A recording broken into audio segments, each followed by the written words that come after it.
السلام علیکم ورحمۃ اللہ وبرکاتہ۔ لمحہ القرآن میں خوش آمدید۔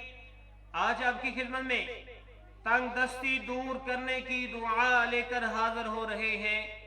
خود بھی سیکھیں، دوست احباب کے اندر شیئر بھی کریں تاکہ جو تنگ دستی کا شکار ہیں وہ اس سے فائدہ حاصل کر سکیں اور آپ کے لیے میرے لیے صدقہ جاریہ بن سکے۔ نبی اکرم صلی اللہ علیہ وسلم آپ نے فرمایا، جو تنگ دست اور محتاج آدمی گھر سے باہر نکلتے وقت اس دعا کو پڑھے تو اس کی معاشی پریشانی اور تنگ دستی دور ہو جائے گی انشاءاللہ۔ دعا کو پڑھنا شروع کرتے ہیں۔ اعوذ باللہ من الشیطان الرجیم، بسم اللہ الرحمن الرحیم۔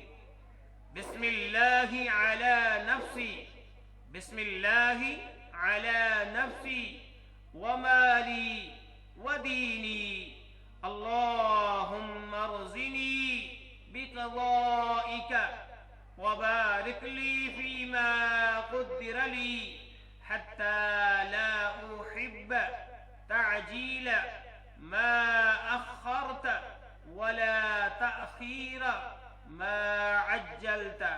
پھر سنیے، بسم اللہ علی نفسی ومالی ودینی، اللہم ارزنی بقضائک وبارک لی فیما قدر لی حتی لا احب تعجیل ما اخرت ولا تأخیر ما عجلت۔ آج کے لیے اتنا ہی، اللہ حافظ۔